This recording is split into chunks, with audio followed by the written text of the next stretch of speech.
That's what I do. Let me know how it goes. Lively. All right, that's a negative. All right. All right. So we're actually getting ready to do a live podcast. So we're setting up now. You got it. I've already turned that one on. Do we need to move? No, you're fine. Oh, we do? Put your phones on vibrate, That'd be great. please. Look at that. That's what I'm talking about. You hired? I gotta sneak out. Don't hide. It's all right. You come on, say hi. Oh, okay. Carlton, all your people, tech people. Is it a BD analyst right here?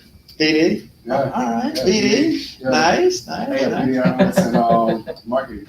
Actually, I think it'd be great that we introduce everyone. That'd be nice. Okay, yeah. Yeah, we could do that. Right? Yeah. Yeah, we'll do that. Actually, why don't you step over here, Carlton, and look in the camera. And so today, in fact, Dr. Miller, why don't you come on as well? And then you can speak and introduce everyone. Sure. Oh, hey. Found it. Like, get in. Come on, come in. Jess. No, Jesse, come in. So actually, yeah, you can sit anywhere. Yeah. Go ahead and introduce yourself and tell them where we're at and what we're doing and what's the purpose of what we're doing today. All right, hi everyone, welcome. I'm Dr. Miller. I'm the director of the Cyber Bytes Academy. We are here at the ACL's grand opening, the American Cyber League. Welcome. Yes, and obviously you guys know me, Eric Coffey, host of the Upcon Giants podcast. And today actually is a special day. We had something else planned, but we pivoted, like the entrepreneurs we are, the small business innovators that we are. And what's even more incredible is that earlier today when I was setting up, I got a chance to actually meet Carlton. And I said to him, I said, I promise you, we're going to probably use your company and talk to you about some kind of way. And now today we actually decided we're just going to do a live podcast interview with him where we feature his company. Because as I was discovering and him setting up his slide presentation behind us, he's actually an 8A small business. He's a veteran-owned small business. And he recently became certified on a GSA IT 70 schedule. So a lot of good stuff to talk about, stuff that we talk about on our show day in and day out. And so we definitely, I thought it'd be a great opportunity to give you an opportunity to meet their company, listen to the company, learn a little bit about what they do. And he can explain more because, again, I'm not a techie guy. So take it away, sir. Yeah, absolutely. So thanks for the introduction. I want to thank y'all for attending the live podcast as well as those that we have here present with us today. As I stated, my name is Carlton Harris. I'm the Chief Technology Officer for End-to-End Enterprise Solutions. We currently specialize in advanced technologies and products and services, where we actually was birthed out of the cybersecurity arena. Whenever you look at myself, the CEO, the CIO, everyone that took part in founding the company, we very much have a very strong cyber background where we did everything from your network security all the way up to being a federal CISO. One of the currently we just changed we just started doing some our research and development, 5G, AI, and different things of that nature as well as business transformation services. And one of the things that we mentioned before everyone got here and before we had this audience in the room, as it's now growing, we were talking about you were having the doors shut in on your business and people kept telling you no. Can you tell us a little bit about that story? Yeah, absolutely. So as a entrepreneur, really starting off in the GovCon space, getting out there, knocking on doors, trying to find business, we commonly hear no. Like we being subject matter experts, one of the things that we always have gone forth and do is knock on the door. Hey, I'm an expert in SOC services, or I'm an expert in cloud IT migration. But we'll constantly hear no, only if you were SDVOSB, no, only if you was on this contract, no, only if you was in this place right here. So one of the things that we started picking up as we started shifting from SMEs to entrepreneurs in the GovCon space is how do we eliminate no? So we went out, we got our 8A, got SDVOSB certified, and we just find as many ways to alleviate no. Another strong way that we alleviate no is through partnerships with other small businesses. Because the introduction I did earlier for myself and as well as my co-founders, for example, we're all men. So one of the no's that we hear is, no, we're looking for a woman-owned small business. Well, we have a partner for that.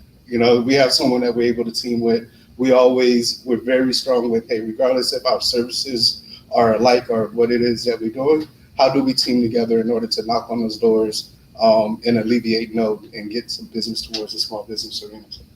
Now, another thing that we mentioned was that you're a technical person, right? And you said you had to actually start learning the business side, right? And what it's like to run the business. And you spent several years trying to do that.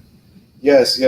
So end-to-end in itself, we were incorporated in 2012, but always like to say founded in 2016, that's where we really decided to put our head down and really go out.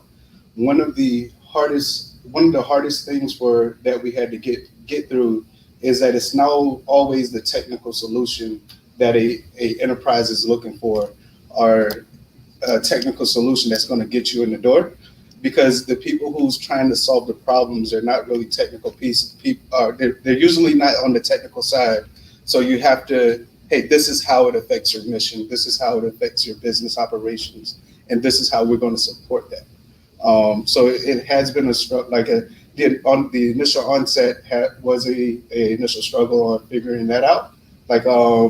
If I went into an organization and hey, I need incident response, for example, I would come in and I'm putting up this giant, hey, here's the ultimate best way to do it. But then I'm shooting $10 million over their budget or something like that. Right. And now they're not taking those small agile steps to really becoming secure, because I came in with that subject matter expert mindset instead of the business mindset. Nice. And then what brings us here today? So one of the things that brought us here today is actually the CyberBytes Foundation, their grand opening of the American Cyber League. We met with the CyberBytes Foundation a few months ago and really started some good conversations with them and telling them our roadmap, where we're going, how we're bringing in those events capabilities. And we've very much seen a lot of synergy between how we're able to work with them and in order to take a service to the warfighter, to a mission, in order to solve complex problems. They have a great facility here where upstairs on the second floor, they're actually starting a software factory where they're doing DevSecOps processes, trying to answer to some of those problems. We've been known across on the federal civilian side to answer some of those complex problems. So we thought that it would be awesome if we had came in today in order to actually present how we answer those problems in the DevSecOps process with some secure containerization. And today I got with me one of our engineers, Mike Stacy, who's going to be presenting actually on secure containerization and how you secure the environment. All right. Yep.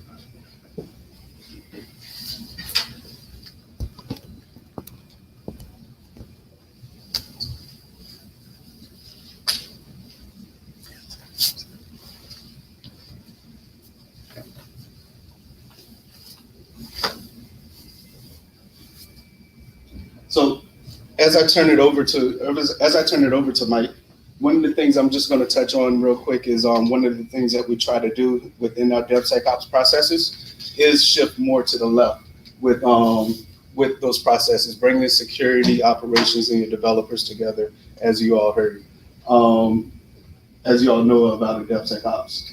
That's implementing a cohesive environment where, hey, cybersecurity isn't trying to be a blocker. We're really here to enable operations and ensure that those applications that you're putting off in front of your out into the public, that they're secure to a way that your mission won't stop. So with that, I'm gonna give it to Mike.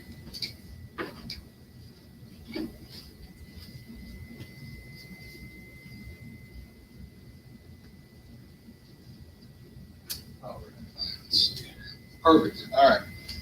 Thanks, Thanks, Carlton. Appreciate it. All right, so what I'm going to pick up real quick is we're going to do kind of a high-level talk-through of the DevOps pipeline. This might be something that you guys are already familiar with, might be something that you're not. So I'm going to kind of talk through each step at that high level. And then we're going to talk about how containers play a role in this. And then we're going to take it one step further and kind of start to expose a lot of the security gaps that come with implementing something like this into your environment. And the best part is we're going to talk about how to fix those security gaps so that you can absolutely use a container environment. So theoretically, you may have already made the decision to go ahead and start containerizing your applications, right? There's a lot of really strong reasons to do that. One of them is rapid deployment, patching, and scalability. Containers work seamlessly into this DevOps pipeline flow. It allows you to spin up versions of your applications with near on-demand availability. You get portability across your operating systems and your hardware platforms. There's a shared kernel involved, so you're not limited necessarily to the version of the OS that you're running or the hardware specs that you're trying to deploy to. Same thing, it supports an agile DevOps environment. We're not really worried so much about releases now that are happening in these like 4-month cycles or whatever. We're looking at churning out newest and latest versions of something maybe every couple weeks or even days even, sometimes even shorter time spans. It's cost effective, right? We're minimizing our resources, we're minimizing our overhead by not being so reliant on independent and isolated virtual machines to host specific applications. Instead, we have a sort of a family of applications sitting on specifically managed nodes that lower our resources overall. And one of the biggest benefits of this is how it fits into this DevOps pipeline. So I'll kind of talk through it briefly and show you what the life cycle of an application might look like. I've added some tools up here that you may or may not be familiar with. A lot of these are kind of the biggest like industry standard players. So they might kind of help connect in your mind like, oh yeah, this stage right here in the build process, I know what that is because I use this tool in our environment. So we've got our planning stage. This is where a lot of the the talking and the specific laying out of what your approach is going to be done, a lot of documentation and whatnot. Inside of code is where you're compiling your actual custom applications. Moving over into build, you have you're utilizing Jenkins, your pipeline starting to take over, you're compiling everything with the base image and whatnot. You're testing things for performance over here, you're releasing things to the Artifactory, you're adding dependencies, you're deploying it to production where the end user or the customer is able to reach your application, and then you're monitoring over here in the end. Right, so you've got stuff out here that's good to go, but you want to make sure that everything is above board and operating as it's supposed to be. So you're utilizing various tools to check on this. And even though it appears linearly here, the reality is this is actually the infinity loop that you're seeing back here, because you're not sort of dropping back into the story depending on how you need it. This is a continuous cycle. So as soon as you hit operate, at some point in your timeline, you're going to be right back here pushing things down the way. And you might think, all right, well, I don't have something that looks like this just yet. This is a lot more steps than what we're doing right now to get our applications out there. But the spirit of DevOps right now is that most of this becomes automated. And in a sense, the more you automate this, it kind of becomes like a conveyor belt. So once you notice something right here and operate, you're monitoring your environment, you're like, okay, I see a change that I need to make. You're planning out what this change looks like, you're dropping it, and then it's just chugging through the conveyor belt, and all you're doing is you're continuously spitting out the latest and greatest version of whatever it is you're trying to produce. So DevOps Pipeline isn't necessarily trying to make your cycle harder by adding steps to it. On the contrary, it's really trying to make things easier by automating as much of that as possible, but in a very specific and directed way. And containers, they only enhance that, right? Once you kind of implement containers in here, you kind of allow the DevOps pipeline to be fully realized. And I'm going to show you why on this next slide. So I'll talk about the container environment just briefly. Again, if you're familiar with it, that's awesome. I'm going to just talk through the different components though. Let's see, starting with your PaaS IaaS, this is your platform as a service or your infrastructure as a service. Essentially, we can replace this with maybe it's like your Google Cloud provider, your Azure, AWS, whatever this is. This is going to be the platform that you're building on right here. Your orchestrator is something like Kubernetes, right? Your master node, anytime you see node, you can kind of substitute it in your mind, VM, just for simplicity. Node can be a variety of things. It can be your host. You can kind of use these terms interchangeably depending on your setup. But just for the sake of understanding the diagram, we'll call the nodes nodes and think of them as like VMs. So your orchestrator is Kubernetes, right? It's managing all of your infrastructure that your containers are sitting on top of.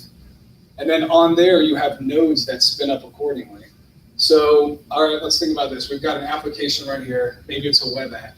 Maybe it's got a database that it connects to. And maybe there's some other tool in here that's monitoring it and knows, right? This node is spun up because you're like, all right, I only need this many compute resources. The orchestrator knows this. All right, let's deploy these containers out here. This host itself, this node is also a VM. It's got the compute resources inside of your cloud provider. It's got the host OS, whatever OS you choose to build your application on top of. It's got the runtime, which is actually the engine that manages all of your containers and pulls from the registry. And then it has your containers. These are the things that were built right back here on this step. So everything that you did here to make sure that your application is great and available for its end users and its customers is sitting right here in these blue containers. And then the orchestrator is coming up and it's spinning up node 2 because it says, hey, all right, well, this is great. Our application is running really, really good because we started utilizing the DevOps pipeline to its full potential. So let's spin up another node because traffic is coming in like crazy. Everybody's using our app. This is awesome. Business is booming. We got node number 2. All right, node number 3 is now up because same thing. Node number 4 is now up because we have new applications that we're going to introduce to the environment. We've got our registry off to the side over here. This is where we're doing our image pools into our containers. The registry could exist inside of your boundary, whether it's like on-prem or in the cloud or whatever, but they can also exist as SaaS offerings that you utilize. And then your persistent storage, which might exist inside of your cloud provider as well, that containers you might need to access from time to time. And so that's the container environment at a glance. Now that you know what the new pieces are, it might look kind of familiar. Some parts of it might look familiar to what you're already using in a regular virtualized setup. But some of it should stand out and some of it should look a little bit different. And anytime you introduce something new into your environment, there's certainly security questions that arise, right? So let's take it piece by piece. Let's look at the container image first. Okay. All right, a container image has a number of issues. Let's just kind of address these top ones first. A container image is a static archive file. So once you've pushed that container out, right, think back to the pipeline. We hit that monitoring stage. The application's ready, it's out here, and it's inside of production. The idea behind a container is it's supposed to be immutable, which means it's unchanging. You've decided, hey, this is the best version of this thing. Here we go, it's ready. We're not messing with it, right? And if we are going to mess with it, we're going right back to the pipeline and running through that cycle. Of course, there's a question around that. If it's unchanging and it's just sitting out here and it's aging, theoretically it will accrue security vulnerabilities after time.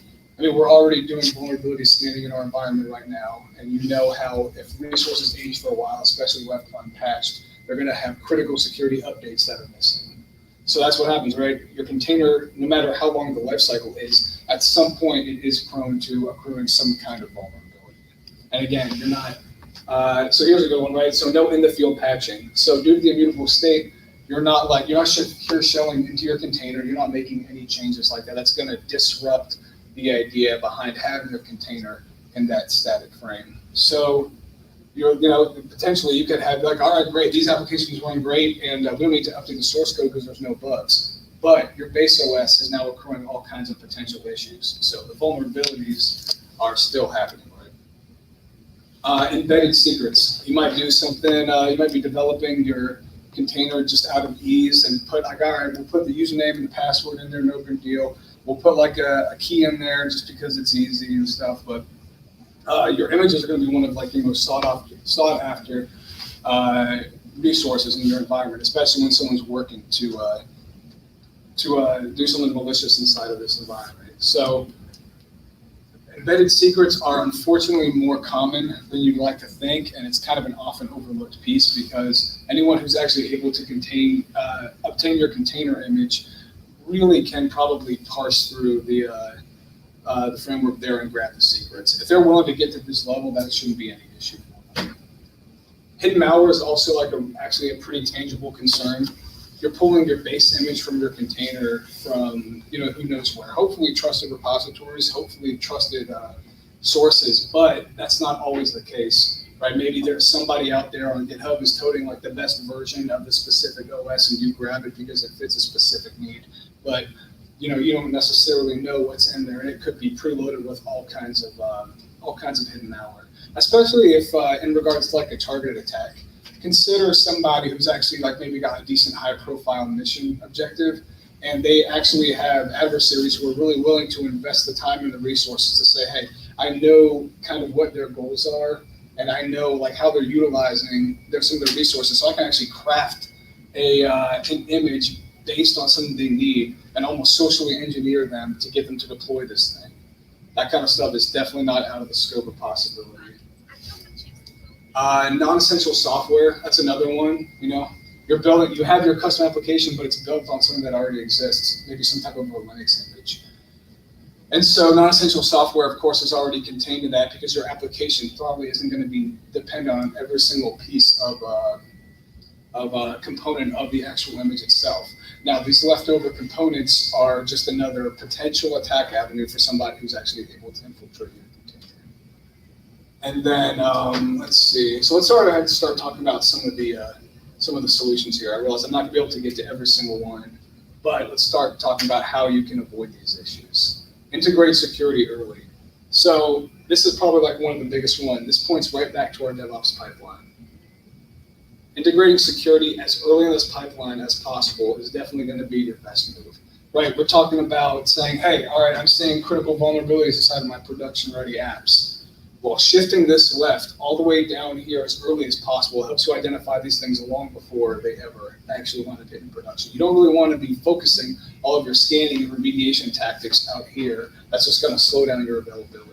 So moving left as far as possible, scanning frequently, and scanning early is going to be best, right? Scanning your raw code while you're building it, scanning the image itself, scanning it after it's been compiled is definitely going to be your best move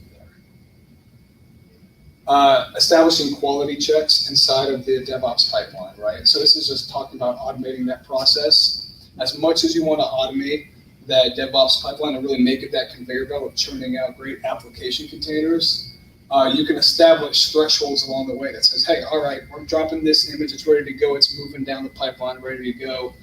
Oh, hold on a second, we just hit a threshold. This hasn't passed X amount of checks, whatever it is, whatever you set the policy as, to prevent those insecure containers from actually going out to your customers. And then, let's see, a continuous monitoring of an aging image, right? So ultimately the image is going to hit production, right?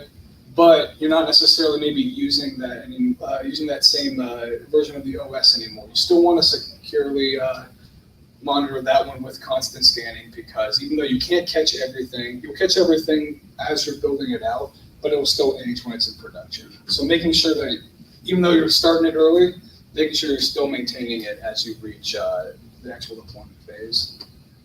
Avoid remote shelling into your containers for sure. This just obstructs the immutability of the container. Validate your images, right? If you're pulling images from untrusted sources, I would avoid that in general, but you can scan the images once you get them. And then use checks. Make sure the images that are deploying into your environment actually are validated with some sort of hash or checksum. And then secret managers, right? We talked about avoiding using usernames, passwords, hashes, all that kind of stuff inside of your container image. There's a variety of ways you can do this. Typically, your cloud provider will offer some sort of a secret manager for you, as well as Kubernetes. The Orchestrator itself has a secret manager that you can leverage in order to pull those secrets securely instead of having them embedded. And then conduct malware scans, right? This is another one that's sort of a given, but the problem itself is often overlooked. So providing just another depth of scanning, not just on vulnerabilities, but actually signature-based malware scans. Let me ask you a question. What's a secret manager? Secret manager, yeah. So, I know everyone else knows that. I don't know what secret manager is. Yeah, so it's kind of exactly what it sounds like. It's literally just like a predefined area that's going to handle all of the secrets that otherwise would be stored in here, and then just divvy them out on like a need-to basis. So instead of saying, hey, our secrets are embedded in the container, which is something that's where the application is that can be accessed, this sits way back like on our infrastructure stack, and is only called upon as needed with permissions by the containers. So And that could sit, way down here in the cloud. That could sit, be managed by the orchestrator itself. But that's helpful? No. Y'all got it? Y'all got it? I think they got it now. It's quite clear. It's quite clear. I'll show you a screenshot later. I had to let him off the hook. You gotta let him off the hook. All right, let's talk about the registry for a second. So the registry is kind of it's another one that, again, it depends on where it sits in your boundary, right? This could be inside of your cloud environment. This could not be. This could be something that you're using that's like a SaaS offering, right? But regardless of how it's being utilized, this is kind of a honeypot. This is something that has very just business critical resources in it, not only because of whatever is compiled inside of the image that's ready to go, but also because of where it sits in your pipeline of that automated process. So somebody who really gets the wheel of your registry could theoretically wreak a lot of havoc if they're willing to drop something out into your pipeline that you absolutely do not want out there. And so that would be a result of insecure connections, right? If say this sits out here somewhere in SaaS land and you've got your cloud platform right here, if this is an insecure connection, it is vulnerable to all of whatever the just exposed network traffic concerns that you would have, regardless of whether it was a containerized environment or not. Those kind of things still exist in this area. But now we're just introducing a new variable to the equation because we're calling on a registry as well. Stale images is another kind of weird concern. Right. Okay. So you're the dev team. You're constantly churning out new versions of this image, which is great. That's what you're supposed to be doing. Although, unfortunately, you're collecting a nice little pool of old images. So, all right, think about the DevOps pipeline. You notice something over here. You're like, hey, this is an issue because we noticed a big missing critical security update. Let's come back here. Let's either download a new version of the OS or we'll manually push the update and we'll rebuild and we'll shove it out the door and it's good to go. That being said, inside of your registry is still sitting that old one. And then sitting even older than that is one with even worse security updates and more security updates. Because you're not in there changing a single container. You're constantly deploying something new. So in here you have a nice little pool of images just absolutely riddled with missing security patches that are just begging to be pushed down the pipeline now in your environment. And then insufficient authorization and authentication, right? So this revolves around like account control, not giving somebody unnecessary scoping when it comes to their role, what they can access. Again, it being such kind of like a highly sensitive aspect of this whole environment, you want to make sure that those things are scoped accordingly. And then a lack of auditing for reuse tags. It can be, we're talking about just kind of ease of use again. It's pretty common practice to see somebody just constantly tag something that's the latest and shove it out there. We got the latest, we're good, push it out. That's not going to be great in the long run, especially when you're trying to troubleshoot things that are going on right now in our production environment. If everything is latest, then really nothing is. It's going to make auditing a headache down the road for sure. All right, so how can we fix some of these problems? The simplest one, encrypt this channel, right? Any connections for dev tools, orchestrators, and container runtimes, encrypt that connection between your registry to that environment. There's really no reason not to.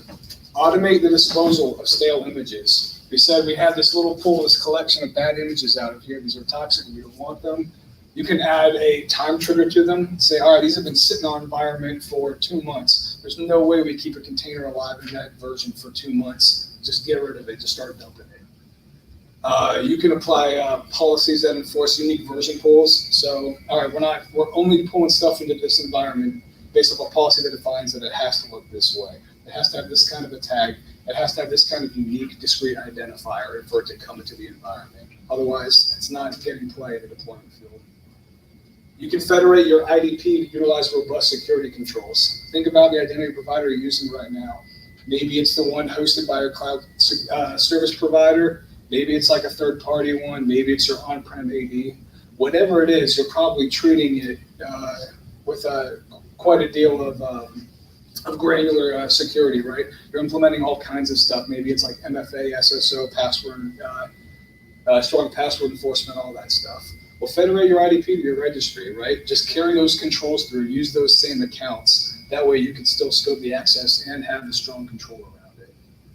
And then really audit all of your read-write logs, right? Especially your write logs to the registry for sure, but also your read logs. Push these to your SIM, set up monitoring metrics around it. Keep a pretty close pulse on the activity that's going on in the registry. All right, let's chat about the orchestrator for a second. Let's see. All right, so the orchestrator node's right here. We talked about that earlier. This is the master node, the VM, the one that controls all the other ones. It's got a lot of responsibility for this architecture. You can see in the anatomy of containers, it sits really low.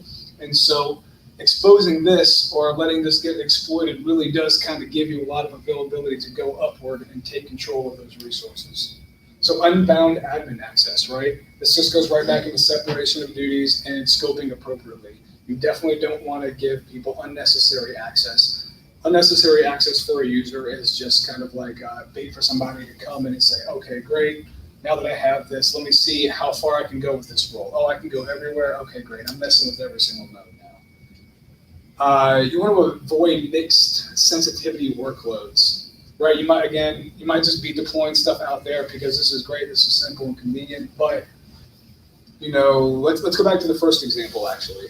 Think about the DevOps pipeline where I was showing you, you might have like a front end and a database and a monitoring tool. Okay, so let's say this front end is your web application, right? This is where everybody's heading, your customers, your users. This container is the backend database, but it's got highly sensitive information in it that is being inputted by the customers. Well, you want to keep those things segmented, right?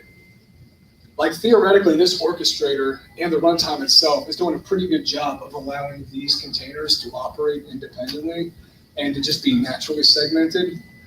But you can provide another level of segmentation and kind of help yourself sleep at night by separating them into different virtual networks. All these levels of segmentation help to sort of avoid the lateral movement that could come from somebody who is able to exploit one of your containers.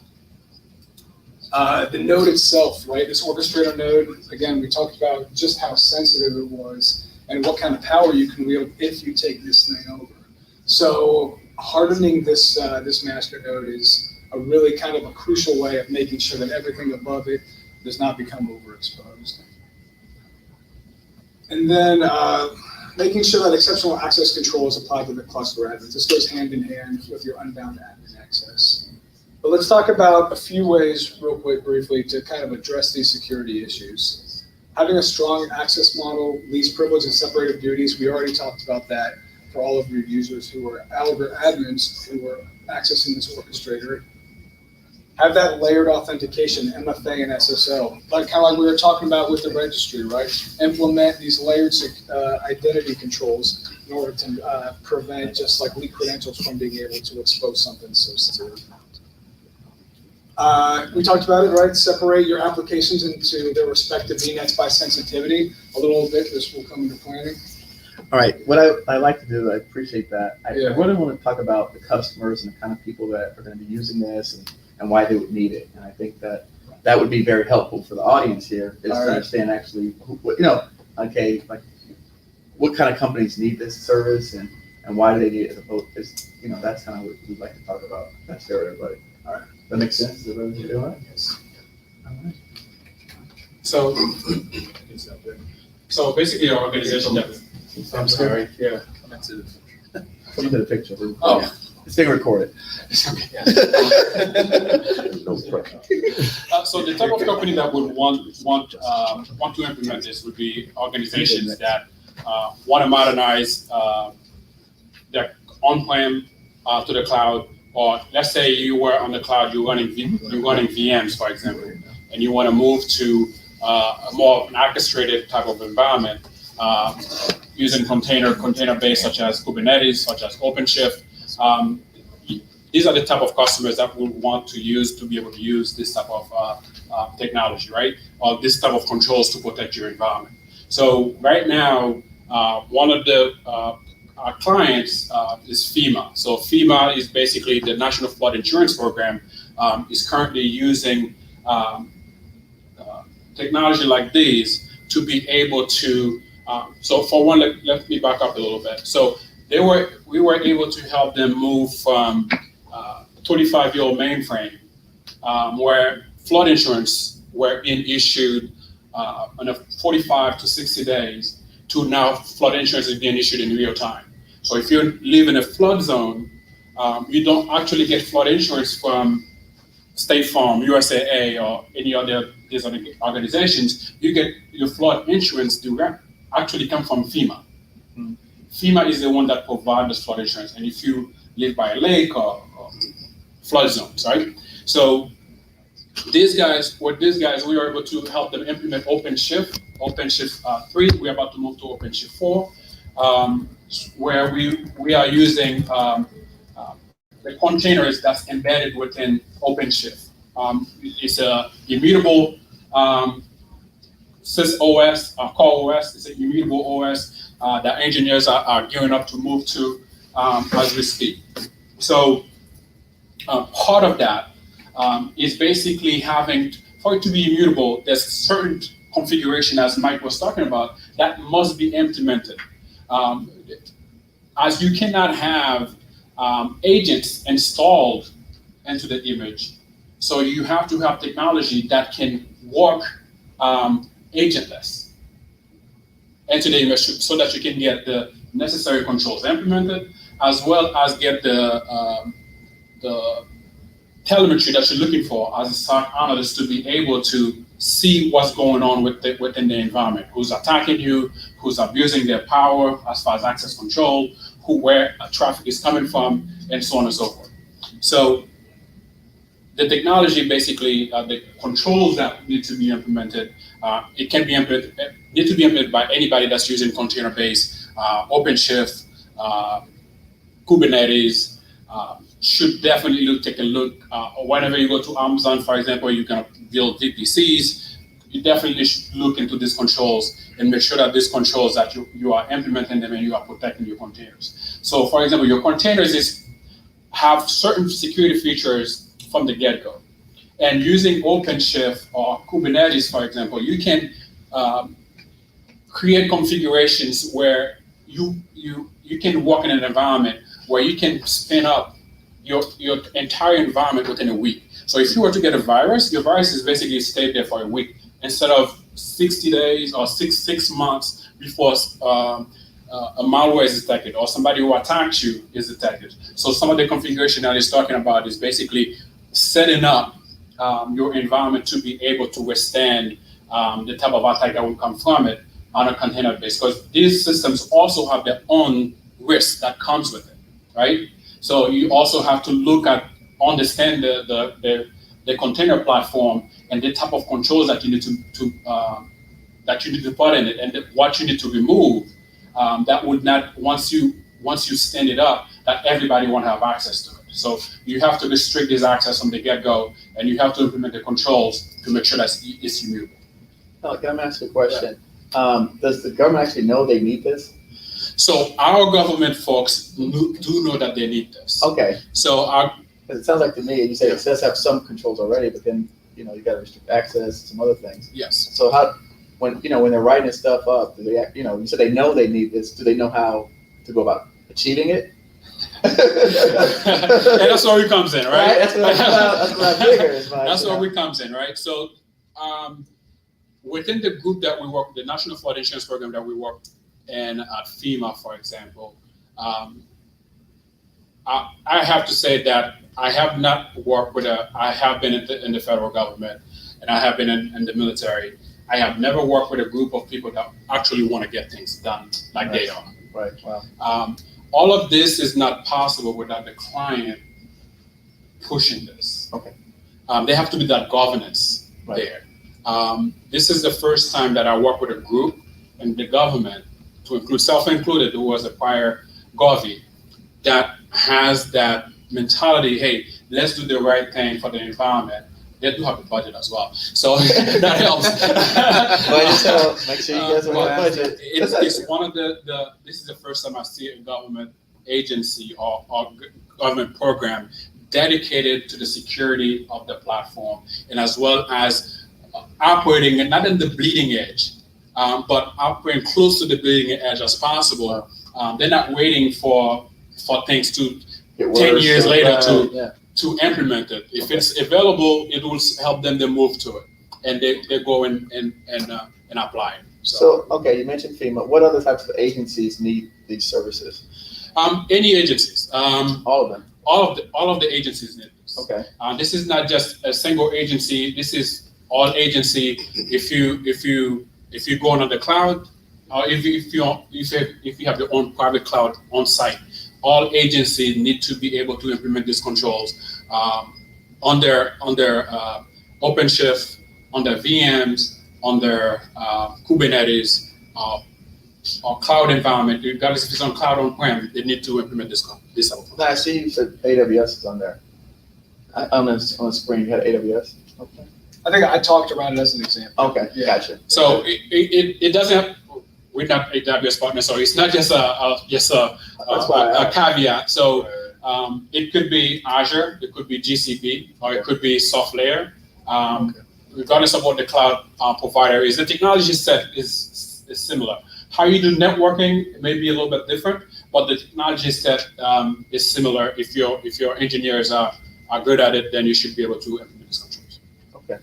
On outside, you guys mentioned Singularity and FedRAMP. Can you explain that a little bit about that? Yeah. How that's connected? Absolutely. So Singularity is a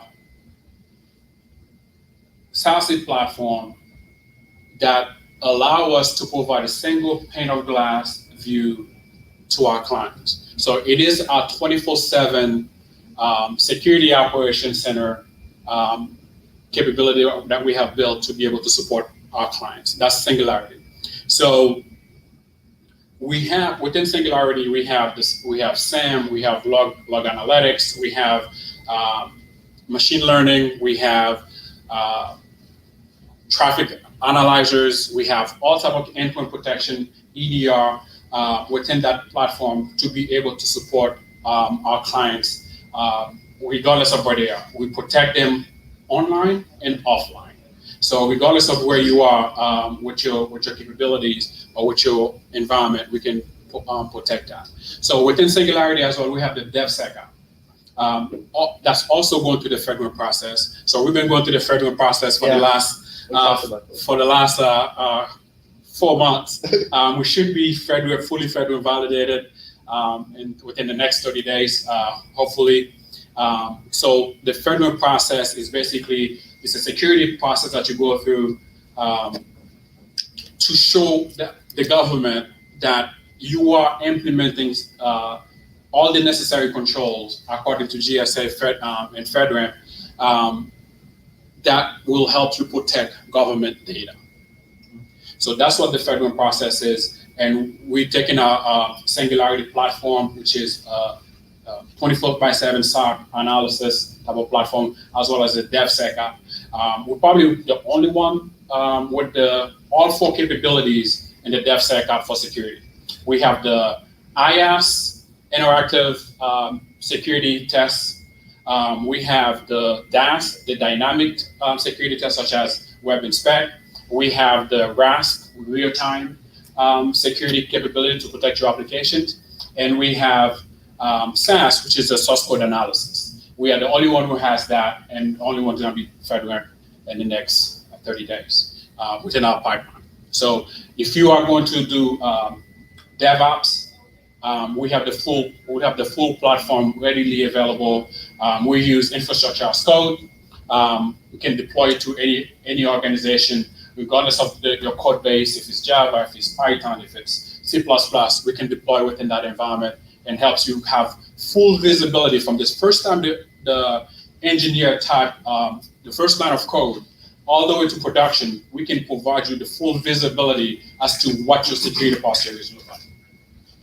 Can I ask you something? How did you get into this? Wow. I'm sorry, I asked basic questions. Like, this is over my head. Yeah. Orchestrator Risks. Yeah. So I got into this when I was in the Army. So I went in the Army as a logistician. And then I went to, since there was logistical school around me, the next one I was in Fort Bragg, North Carolina. They said if I went airborne, I didn't have to leave Fort Bragg. So I went airborne. So I was airborne for the time in the military. So the nearest school was in Georgia Tech. And I was not going to be able to travel that far to be able to. So I was fairly decent in math. I said, I'll take computer science. So I took computer science, and that's where basically, from there, they put me in the Estes shop, and that's where basically where it starts. Develop the cybersecurity skill set. My first class in cybersecurity from a computer science program, I said, okay, this is it, right? Yeah. This is it.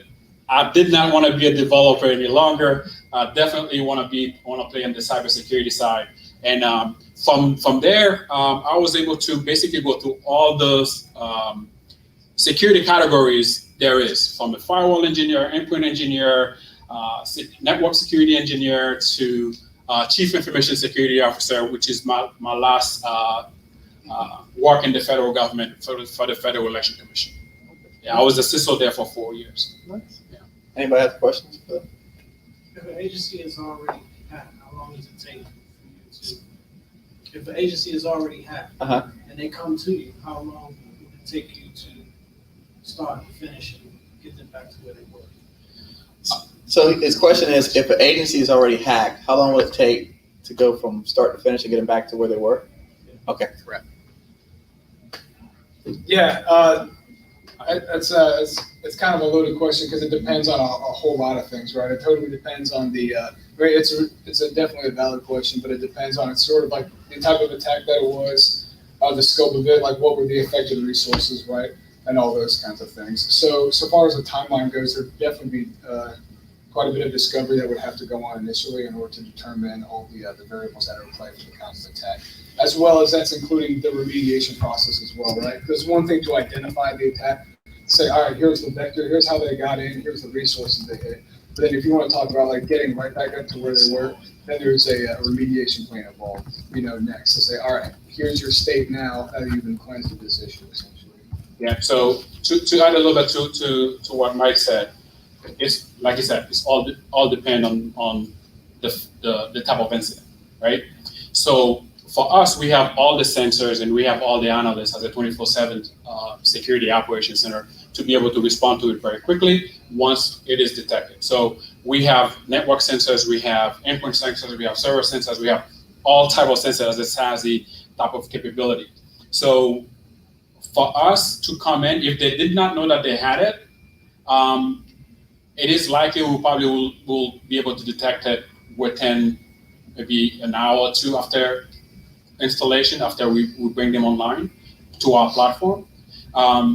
And because we can monitor the traffic, we can see where things are going. We can provide a map. We can see what the network base is. We can see where the client base is. We can see where if the traffic is coming from overseas, if the traffic is coming from California, we can see all that information. So we can use that information to be able to deduce where exactly the attack is coming from, or if it's an attack. And threat hunters, level 2, level 3 engineers, analysts would be able to do a deep dive on the threat hunting side to be able to detect and analyze certain events to be able to detect if it's an actual incident or if it's just an event. And if it's an actual incident, then of course we'll be implementing the incident response process and the recovery plan as well to be able to recover that asset or assets to their normal operating environment. So if it's in the cloud and you're using OpenShift Kubernetes, it could be a quick turnaround. But if you on-prem, then it takes a little bit longer time because you're talking about physical assets that you have to change. A little bit to add to that as well. So the other half of that, it depends on the government customers, how they identify their FIPS 199 information, right? Is it high? Is it moderate? Is it low? What is the RTO or the recovery times for your critical assets? What are my critical assets? So we will work with the customer to identify those things to ensure that we're recovering those critical assets that are most important to the mission and working its way down to the non-critical assets and data and software applications. And I have to say, some clients basically will want you to monitor that environment. Okay. They probably do not want you to eradicate the problem immediately. They want to monitor to see what's going on in the network, how they move, what asset they're trying to get into, they probably want to track it. And some client will just say, please get rid of it as quickly as possible. So we'll follow that process. And like as Freddie stated, is basically the most important assets will be taken care of first, and then go down the line. If you don't mind, real quick, just to elaborate on your point, and then I think your question was also specifically, if something's already been compromised and then they reach out, how long would it take to come in, right? And kind of implying that maybe they don't have security infrastructure in place, right? So that's definitely like of course that happens all the time, right? But like the best answer to that solution is having something already in place, because making that phone call to say, hey, come in here and set up a security site to determine something that's already happened is feasible, but you can obviously mitigate that long before it ever occurs by setting things up. Because it's really not a matter of if it happens, it's really when it happens. So if you want to avoid that when, then you plan for the if, and you go ahead and set something up. So, Yeah, and then with our Singularity platform, basically regardless of where you are, anywhere, if you're in country, if you're in Texas, if you're in France, our platform is built on the cloud to be able to support anywhere the client may be. And there's also cybersecurity policy and executive orders that dictate federal governments have to implement these security solutions. Right now, what it is that you implement and that you budget for is what's important. But this solution is going to be the overall best to manage. All right, I've got a question from someone here watching. What is your plan to scale? What is the capability to take a company IT to the highest level of security, data centers, cloud, Google, et cetera, the actual physical assets like CIA? What is the plan? I'm sorry, what's the question? It says, what is the capability to take a company, an IT company, to the highest level of security, AKA data centers and cloud, Google, et cetera? To take somebody to the highest level of security takes basically knowing what the scope of the work is, right? So like everything that we do is what is the scope? I can take you to the highest security that you can implement based on your budget, right? So, and it's just happened we have a platform basically that was built to be budget friendly. So that's basically why, because we deal a lot with smaller agencies that have not as much budget as a DoD type of environment. Right. So we build a platform to be able to take them from A to Z with a limited budget. So for us, it basically will understand what the requirement is, what some of the pain points are that they see within their environment. What is it that they're not meeting? What the requirement? It could be compliance, or it could be internal requirement and policies that they're not meeting. Okay, what is that? And then we come in and we can help them build the governance. We can help them build the policy and the procedures behind it to make sure that because security is not just the tools that you implement, right?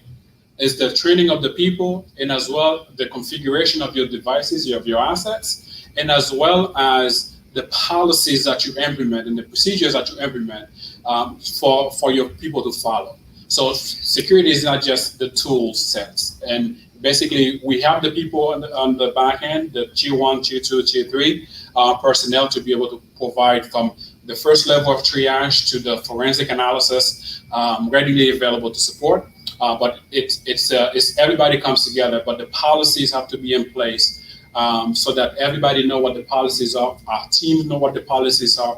We automate a lot of them, as much policies as we can. To make sure that when we operate, we always operate in an audit-ready mode. So the more we automate, the more we don't have to worry about IG comes in and says, oh, all of a sudden everybody's running with their head cut off.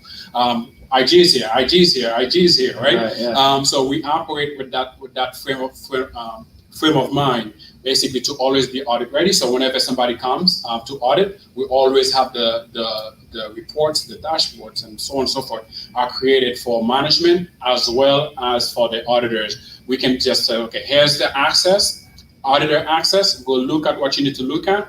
Let us know if you have any questions. All right, we can take one more question.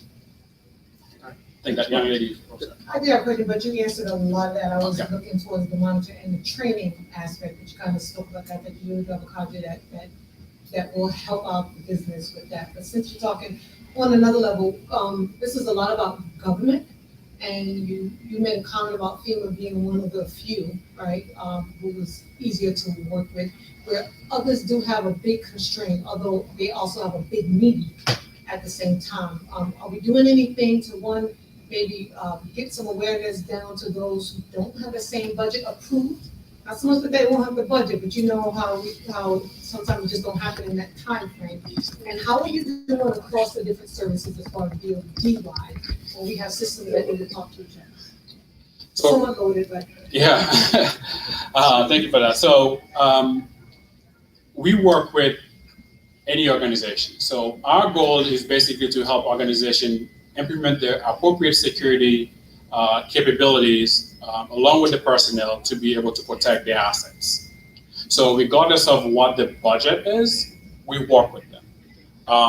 We understand not every program has the funding to be able to implement the top-notch security capabilities. And that's where we build Singularity, is basically to be able to provide that to program that have smaller budget, and also program that doesn't clearly know what they're looking for, right? Because a lot of the programs, regardless if they may have an ISSO on the government side, this is not a criticism, but the ISSO may not be trained. It's just assigned as their role. So they're not trained as an ISSO, they're not security engineers, but they have that role. So we work with them to basically teach them. We have an account manager who is a technical expert that works with them to make sure that we implement, we first identify the assets and be able to protect each one of these assets cost effectively. Our product is extremely cost effective. Yeah, we're almost on time. Let's see the gentleman in the back. Go for it. Go ahead. Hi. Yeah, I just wanted to ask, like, if you had any, it's like a curriculum for, it's like companies to mitigate like just the human aspect, basically, like the human vulnerabilities. Like, you have like a kind of training platform curriculum to help companies, butting that up. Insider threat monitoring, I think is what he's talking about. I think you're talking about the human training as far as security awareness. Yes. Okay. So we provide, for some of our clients, we go in and provide live training, live human training. For CBT type of training, computer-based trainings, we have partners that we work with that for the convenience of our clients. So a lot of our partners, we work with them because of for the convenience of our clients. So the training aspect that you're talking about, where our folks can, the company's folks or our clients' folks can go take training. We work with some of those things, some of these people for the convenience of our client. We provide it to our clients at no cost. Let's say we work with, I don't want to name names because I did not get the permission for that. So if I work with a client and the client says, hey, I need somebody to come and provide us cybersecurity awareness training. We having people that's either they keep failing the training, they keep clicking on something they're not supposed to click on, they keep going places they're not supposed to go to. Can you come in and provide a security awareness training? So regardless if it's part of the contract, we will go and provide that training. We'll go and work with them and provide that training. That's something that it's not that we pride ourselves, but because it's also help us, right? Because the less things they click on, the less places that they go into that would bring issues to the environment, the better it is for us. So even if it's not part of our work, we make sure that we work with them and we provide that training. So as far as CBT training, most agencies does have that training in place already. But if they need that to be augmented by somebody coming to speak with the users, we provide that service. We also provide, part of the service that we provide is a phishing exercise to be able to identify the weakness in the human part, to identify the people that's gonna click and go everywhere that a link takes them, for example, to be able to provide them remedial training. And that's why we work our partners for this type of phishing type of exercise. And most of the time, this comes at no cost. All right, thank you. Yeah. All right, best way to reach you guys? The best way to reach us is by going to our website, Which is? www.eecomputing.com. Or you can reach our toll-free number, which is 833-720-7770. You can send us an email from the website. You can reach out from the website, and we will be able to get with you within 24 hours. Nice. All right. And the type of companies and organizations you like working with? The type of organization that we like working with, as a company that provides cybersecurity services, Right. we like to work with any company that will welcome us into their family. So we really create a great partnership with each one of our clients. We really do believe in working with them directly and create that partnership, the back and forth. For each one of our clients, we meet with them on a weekly basis, at least weekly, to basically show them the vulnerabilities that we were able to detect, to 72-hour scanning and other threat analysis type capabilities that we have to detect vulnerabilities in their environments, and as well as to be able to show them opportunities for improvement. So we usually, at least on a weekly basis, we will have at least an hour with them to basically walk them through what we see, what's going on in their environment, the weaknesses as far as the human is concerned, to be able to show them the security posture in general. Are you like the lawyer that bills for the hour? Say that again? You like the lawyer? You know, when they call you and you get a bill for that call, like, I want to check it on you, how you good? You get an invoice, are you like that guy? No, we're not those folks. That's a good question. No, not at all. We did not charge our clients for calling us. I mean, when we mean partnership with our clients, we truly mean that. We do not. If your client call us, even if the call lasts 5 hours, we will not charge them additional hours for calling us, trying to work on their issues. You hired us to do that anyway, so why would we charge you for more of that? So we don't charge our clients.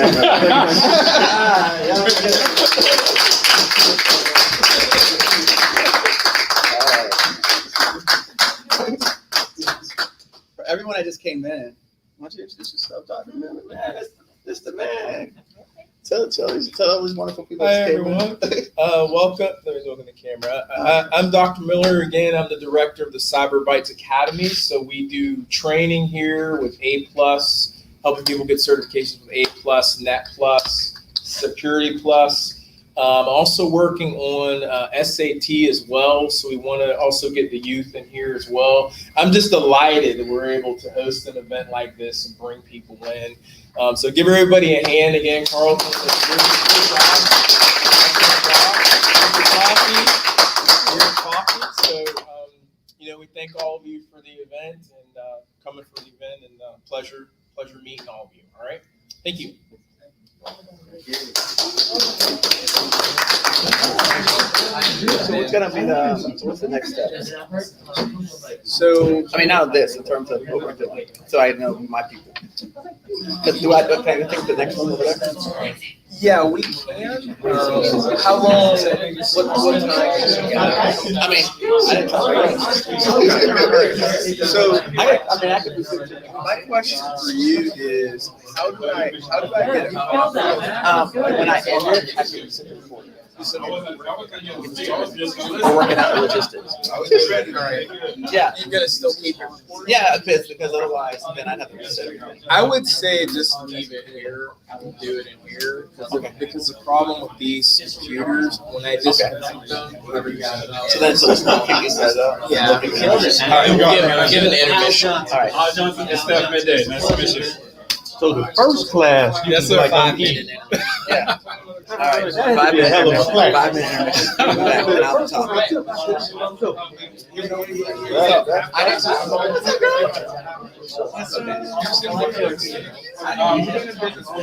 Yeah, it's all your name. Yes, sir. Yes, sir. Yes, sir. We're trying to move past the hump anyway. Thank God we have appreciate it. Well good. Yeah. Work with Eric a lot. As well. Definitely get in contact with you, man. We can definitely help you over that hump. But we know as well to focus on growing with you. We focus on helping you out of exit strategy and making sure while you're doing what you're doing, Yep. it ends up in your pocket and your family's pocket for generations to That is come. important. You know what I mean? Very important. Absolutely. You on LinkedIn, right? Yes, sir. All right. So that's what we don't use. Social media I use. That makes cool. We're on the same game. All right. Yeah. Matter of fact, this is my brother. I'm gonna tell you, if you think you're not social, I got you social. I got you social. And I don't mean That works for me. That but works we're for not me. connected, you're not finding me on social. You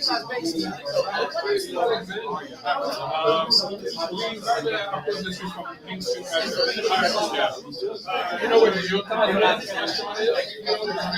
I know exactly where you're thinking. Yeah. We're in that building. We're on the upstairs.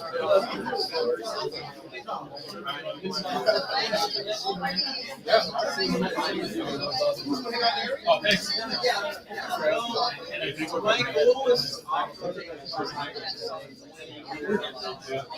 It's been a fun ride.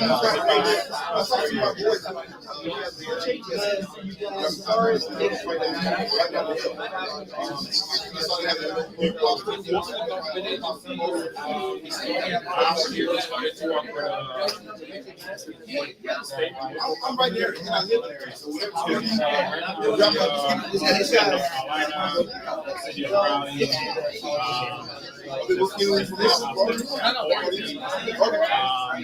We are New Hampshire.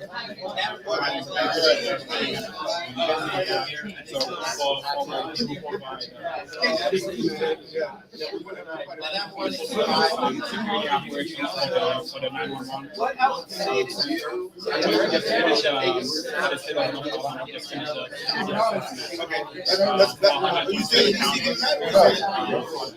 So those are the two states I'm working with. New Hampshire and we don't work in Virginia at all. Working with West Carolina as well. But the issue Right. And he got negotiated. they got a negotiation. I look up there, right? But I couldn't hire anybody with it. Right. Not the quality that people That you want us.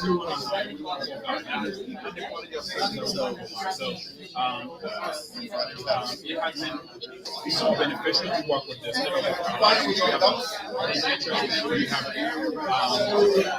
The assessment, they know what we do and they know we do it well. So there's a lot of synergy there and we're growing that. So, Where you from? originally Haiti. I'm from the capital of the Caribbean and South America. Really? Miami. That's a little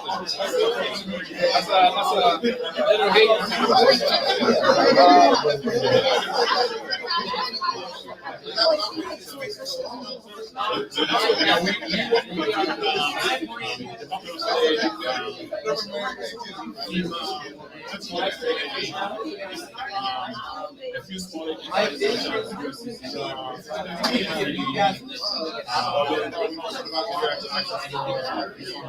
There's so many. there's so many of them. There's about 400. So we it's been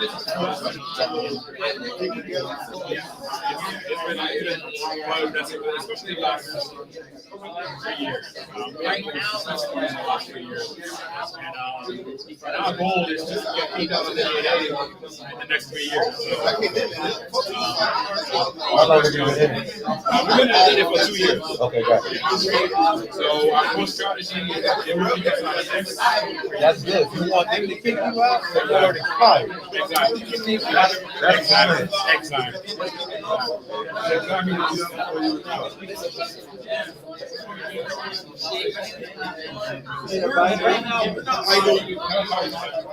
came to kind of take it in, man. I've been out of this networking computer game for so long, man. This was hard, bro. But still, I find American podcast.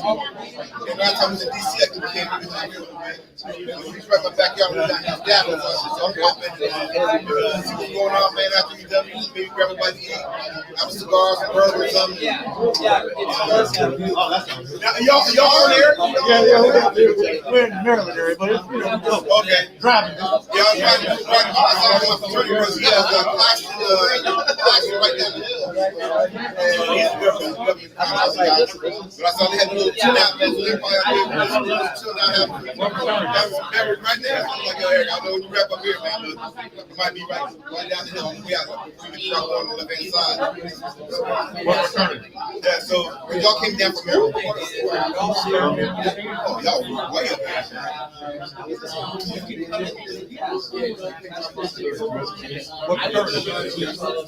What's the current? I'm a captain. Yeah. But I mean, that is, I'll be honest, all Greek, all Hey, good, look, man. I like to tell people, once you step off that fence, you recognize it's not really some no way. And we all in the same game. You got both Greek? I am. We're actually telling you doing what I got. Oh, okay, yeah. But my father-in-law got. That's right. Okay. Brother-in-law, I married a captain. I was already in the game. My uncle, That's why they were asking questions. That's why they were asking. So you guys just basically getting that?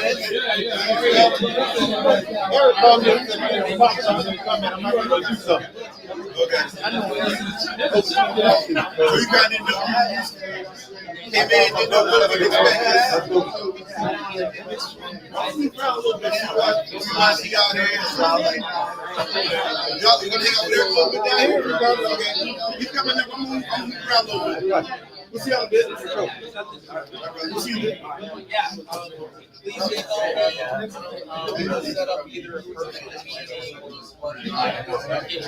I think at this point, I want to get a drink. That sounds good. Yeah. All right, we'll wrap them up. All right, I told him I got bad news. I can't get on. All right. Listen, thank you for waiting. Yeah, you missed the party. Everybody missed the party.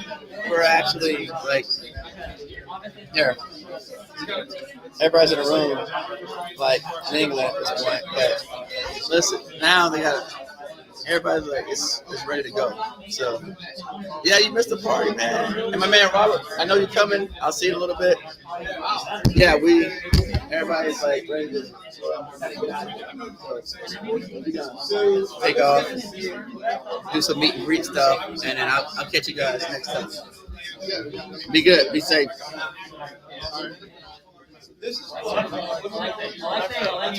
Here, come on. I